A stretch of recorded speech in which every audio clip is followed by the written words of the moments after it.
If you see these beautiful trees, they reminded me of a very special story, and that's the story I'm going to tell you now. And the story comes from Aberdeenshire, and it actually comes from a certain place on the old Longfennan Road. It's a drover's road.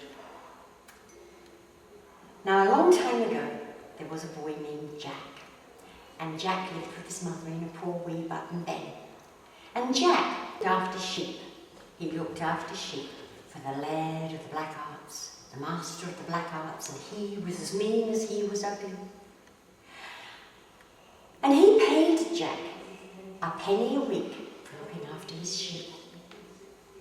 And Jack loved his job because he loved to be outside. He loved looking after the sheep, listening to the birds. He knew every tree and every bush, and he knew when every bloom would blossom. Now, at lunchtimes, Jack's mother would bring him his piece, and along the way she would collect the wool that was left on the gorse bushes or along the fences, because she was allowed to do that. And this, come and join us. And she would spin this into balls of wool.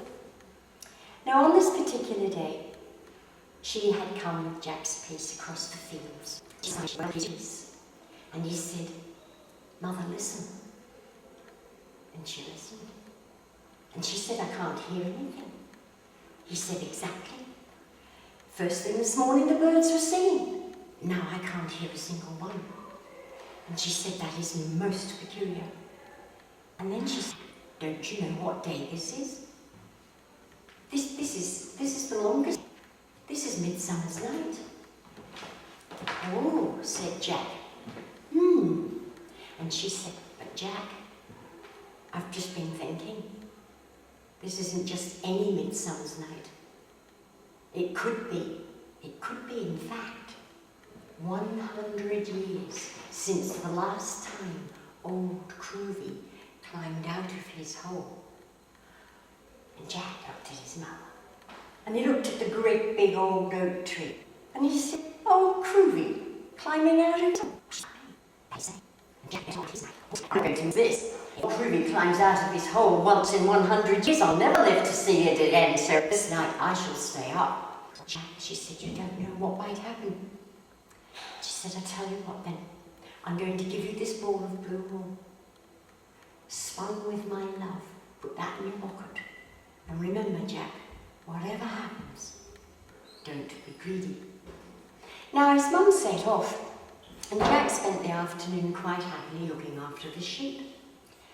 And the afternoon, and then suddenly there was a flurry of little skirts, and running over the hill was Jeanie, the kitchen maid from the big house. "Oh, Jack, Jack, the Master of the Black Arts has sent me to call you in. He says you're not to stay out this night. Put the sheep in the fold and let the dog guard them. And you shall go away home and stay there." "Oh," said Jack. "No, I'm not going home, Jeanie, for this is the longest night. And I hear there may be some magic." "Oh," said Jeanie, "Jack, I don't want anything to happen. You must go home. You must do as the Laird of the Black Arts says." "No," he said. "I am going to stay safe, and I'm going to see what happens this night." Well, Jeanie, of course, she had to hurry home, and so she did. And the evening wore on until it was near midnight, dark, light, and suddenly the sound of music was freezing. It got louder and louder. He started to blow stronger and stronger, and suddenly he saw the great oak trees were swaying. And he watched, and suddenly Old Cruvie pulled its roots up out of the ground with a great sound. And Old Cruvie pulled all of its roots out of the ground, and one by one the oak trees on that side of the road pulled themselves out of the ground, and the music got wilder and wilder and faster, and the oak trees crossed those trees down by the river. Well, Jack pulled himself up from behind that wall, and he wandered over to the hole that had been made by the smallest tree just beside him. And when he looked into that hole, why, the The children here this morning knew that it was filled with treasure. Well, thought Jack, who'd have thought it? And he jumped into that hole. But just as he jumped into that hole, who did he see? A great black shadow skulking its way across the fields, and he knew it was the lair of the Black Harps, and he was carrying sacks, empty sacks, and Jack knew what he was going to do. Well, there was Jack in this hole, and there was so much treasure there, he'd never seen such a thing in his life.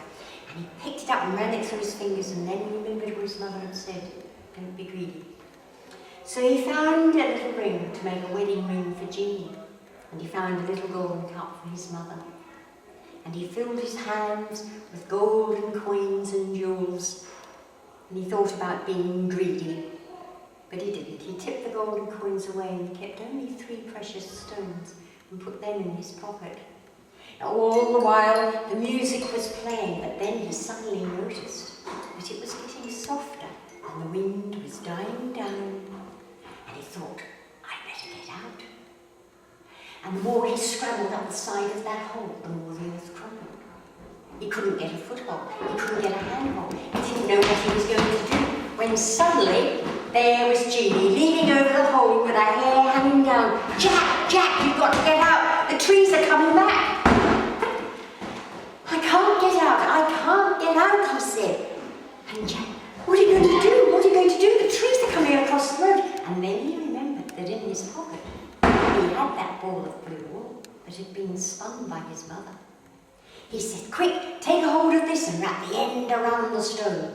And he threw the ball of wool, held on to the end, and Jeanie wrapped the twine around the stone, and Jack clambered out.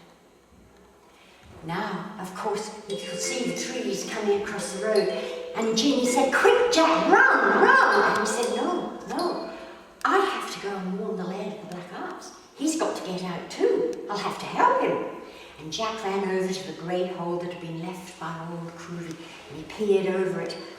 Master, master, Old Cruvie's coming back. You've got to get out now. The man was so busy filling his sacks, all he did was, I'll give you the sack, Jack.